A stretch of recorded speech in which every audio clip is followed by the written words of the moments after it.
வணக்கம். நீங்கள் இணைந்திருப்பது MAN மீடியாவோடு. மீண்டும் மோசடி வழக்குகளில் சிக்கியுள்ள மஹிந்தவின் புதல்வர்கள். எமது சேனலுக்கு நீங்கள் புதியவராக எமது சேனலை சப்ஸ்கிரைப் பண்ணுங்கள். மற்றவர்களும் பயன்பெறுவதற்கு ஷேர் பண்ணுங்கள், லைக் பண்ணுங்கள். தொடர்ந்தும் எங்களோடு இணைந்திருங்கள்.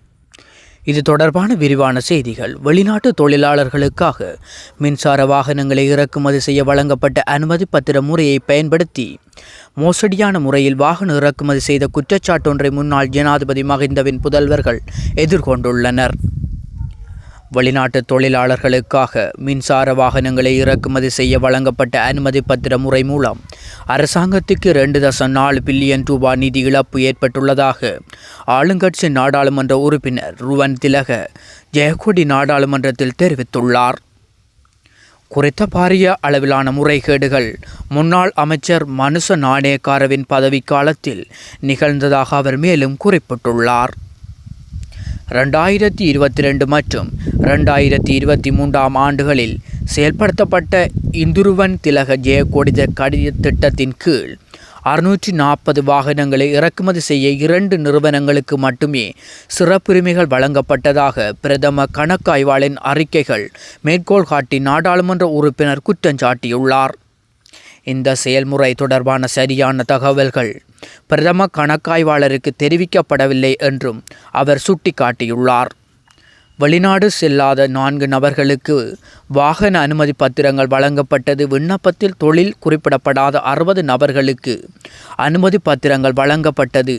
சிலருக்கு 2 வீதம் அனுமதி பத்திரங்கள் வழங்கப்பட்டது மற்றும் 4 மாதங்கள் போன்ற மிக குறுகிய காலத்திற்கு வெளிநாடு சென்று திரும்பி நபர்களுக்கு இந்த சலுகை வழங்கப்பட்டது போன்ற பல ஊழல்களை நாடாளுமன்ற உறுப்பினர் சபையின் கவனத்திற்கு கொண்டு வந்திருந்தார். எந்த ஒரு அறிவியல் அடிப்படையுமின்றி சொகுசு வாகனங்களுக்காக 6 மில்லியனிலிருந்து 12 மில்லியன் ரூபாயாக வரி வரம்பு உயர்த்தப்பட்டதால் அரசாங்கத்திற்கு 2.4 பில்லியன் ரூபாய் வரி வருமான இழப்பீடு ஏற்பட்டுள்ளதாக நாடாளுமன்ற உறுப்பினர் ருவன் திலக ஜெயக்கொடி குற்றம் சாட்டியுள்ளார். இது இந்த நாட்டின் வரி செலுத்தும் மக்களின் பணம் கொள்ளையடிக்கப்பட்டதற்கு சமம் என்றும் அவர் குறிப்பிட்டுள்ளார். இந்த அனுமதி பத்திர முறையை தவறாக பயன்படுத்தி ராயபக்ச குடும்பத்தைச் சேர்ந்த ஜோசித ராயபக்ச மற்றும் டோசித ராயபக்ச ஆகியோரும் 2 சொகுசு வாகனங்களை இறக்குமதி செய்துள்ளதாகவும் சுட்டிக்காட்டியுள்ளார். CAB 7373 மற்றும் CAB 7171 ஆகிய எண்களை கொண்ட வாகனங்கள் இந்த முறையில் இறக்குமதி செய்யப்பட்டதாகவும் அவ்வாறாக பாரிய அளவிலான நிதி மோசடியில் ஈடுபட்ட அனைவர் மீதும் உடனடியாக சட்டம் நடைமுறைப்படுத்தப்பட வேண்டும் என்றும் அவர் மேலும் வலியுறுத்தியுள்ளார்.